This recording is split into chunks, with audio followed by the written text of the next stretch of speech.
Assalamualaikum warahmatullahi taala wabarakatuh dan selamat sejahtera. Okey, saya Cikgu Hamidah, Cikgu Sejarah. Hari ini kita akan belajar berkaitan dengan tragedi hubungan antara kaum. Okey, jadi murid-murid semua boleh rujuk muka surat 129 hingga 131. Okey, kita belajar ini dengan harapan pada akhir pembelajaran, murid-murid akan dapat menghurai berkaitan dengan tragedi hubungan antara kaum. Baik, hari ini kita tengok perkenalan dulu ya.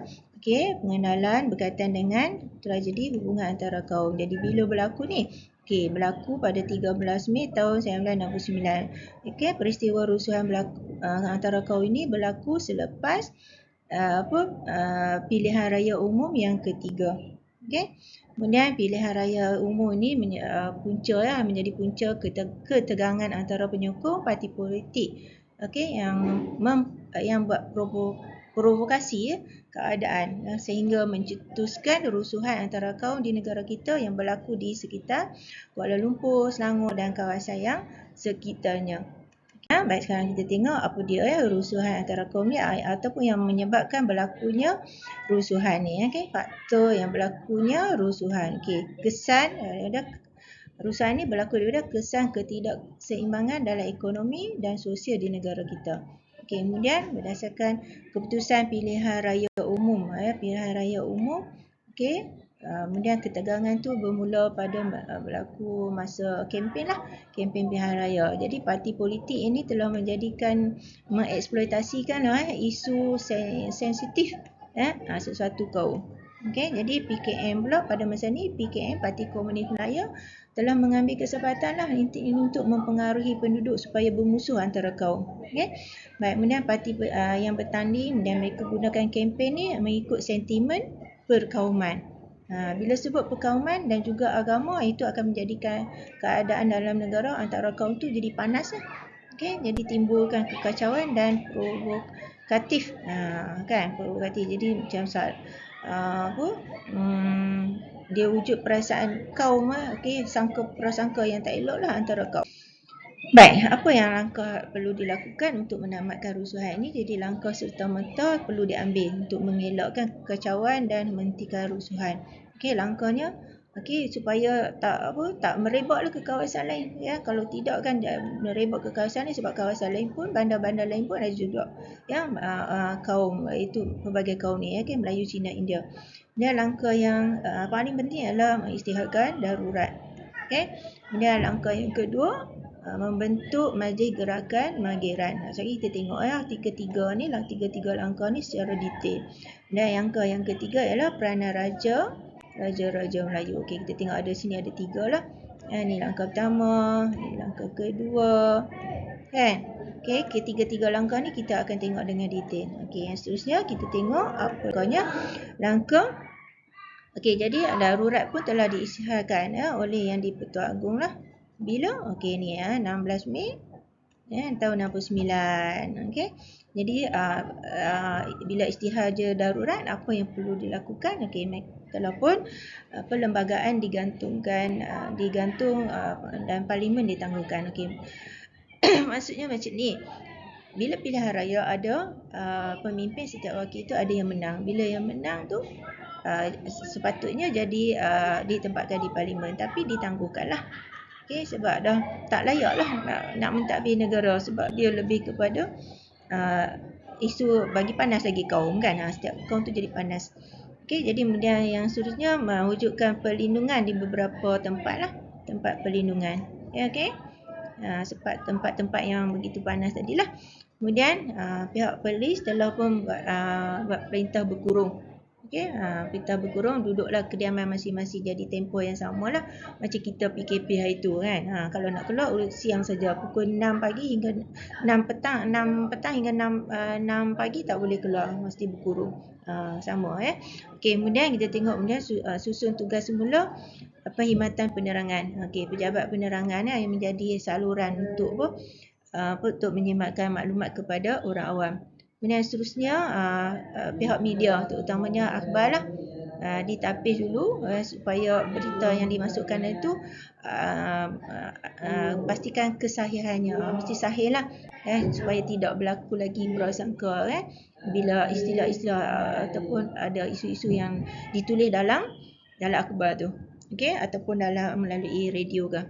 Kemudian kerajaan telah pun memastikan bekalan makanan, tempat perlindungan tu cukup lah.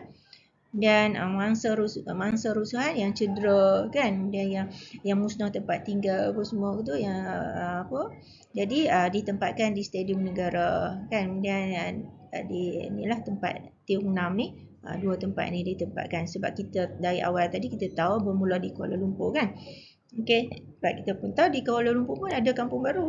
Okey, jadi pihak berkuasa pun memagarlah kawasan kampung baru supaya jadi kawasan tu pintar berkurung, jadi tak boleh supaya tak bebas bila tak bebas dia orang tak boleh lah melakukan rusuhan yang seterusnya kan.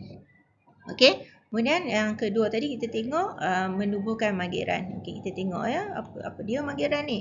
Okey, jadi Mageran ni yang di-Pertuan Agong memperkenalkan tubuh Majlis Gerakan Negara. Majlis Gerakan Negara, sebab kita tengok tadi wakil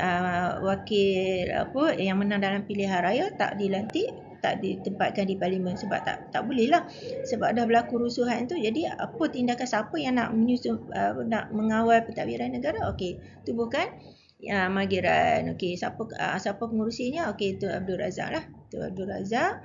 Kemudian siapa ahlinya? Okey, ahli dia pegawai awam, perkhidmatan awam, pegawai tinggi polis dan tentera. Okey, kalau kita tengok ni macam BMA lah dulu. Kalau BMA bila nak mengawalkan tanah Melayu selepas Jepun, British Military Army. Jadi kita pun kita guna kaedah yang sama. Bila parlimen tak boleh berjalan, tak boleh mengawal keadaan negara, tak layak yang menang dalam pilihan raya tu, jadi tak ada. Inilah caranya. Okey, tubuh Mageran dan siapa ahli dia? Okey, pegawai tinggi polis dan tentera. Sebab mereka ni kita pun tahu kan ahli pasukan keselamatan. Okey, kemudian kita tengok sini ada buku buku berkaitan dengan tragedi 13 Mei 1969. Okey, jadi kamu boleh tengok dekat internet, ada buku ni okey. Kemudian ada dalam akhbar lah. Okey, jadi Mageran ni dia peranan Mageran lah dari dari 16 Mei 69 ni hinggalah 23 Februari tahun 71. Jadi mereka ni bertanggungjawab mengawal ketenteraman negara. Kalau kita tengok ni polis, tentera kan. Kemudian fokus yang paling utama ialah menyelesaikan masalah perpaduan. Sebab kita tahu rusuhan kaum tadi kan jadi tak adalah perpaduan. Jadi kena selesaikan yang tu. Kemudian selesaikan juga ketidakseimbangan ekonomi antara kaum. Ekonomi antara kaum. Okey, lepas tu kita tengok tanggungjawab Mageran, iaitu mengembalikan keamanan dan undang-undang. Kemudian menentukan pentadbiran yang licin dalam negara. Jadi pentadbiran kena bagi lancar, kan? Kemudian mengembalikan keharmonian dan kepercayaan antara kaum. Sebab tadi kita tak nak lah ada rusuhan-rusuhan tu, prasangka antara kaum tu. Kemudian menggantung sementara penerbitan semua akhbar sehingga keadaan negara kembali tenang. Sebab akhbar ni pun salah satu saluran juga, jadi dia bersifat perkauman, masalah lah kan. Jadi digantungkan semula. Kemudian kuat kuasa Akta Hasutan tahun 1948. Ni Akta Hasutan. Okey, kemudian Jabatan Penerangan perlu menapis berita palsu, menerangkan usaha kerajaan untuk mewujudkan perpaduan dan mengembali keamanan dalam negara kita. Okey, tak nak lagi ada. Kalau tidak, pembangunan ekonomi akan terbantuklah kalau asyik duk bergaduh macam tu, tak boleh bekerja kan. Baik, dan yang terakhir kita tengok peranan raja. Okey, apa raja-raja buat? Okey, raja-raja Melayu memainkan peranan usaha memulihkan keadaan dalam negara. Okey, semasa rusuhan berlaku, Sultan Perak, Sultan Idris Iskandar Shah II menasihati rakyat, jagalah keamanan, sebab kita tahu di Perak pun banyak orang Cina, terutama kat Selangor. Jadi kalau apa masalah tu Jadi keadaan kalau masing-masing prasangka antara kaum masalah lah. Okey. Baik, kita tengok no. Dan apa lagi ya? Kemudian menubuhkan jawatan kuasa muhibah. Okey, menentukan jawatan muhibah. Perkataan muhibah tu maksudnya nak bersatulah ya. Dan jawatan kuasa ni menulis surat merayu penduduk supaya tenang dan membantu negara mengekalkan keamanan.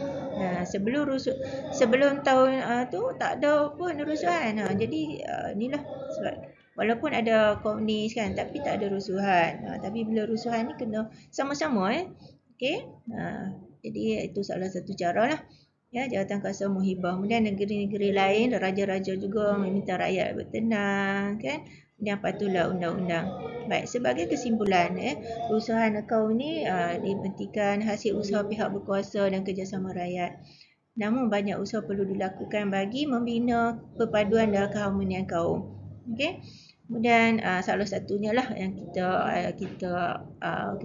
ikrar sampai sekarang itu ikrar rukun negara tu.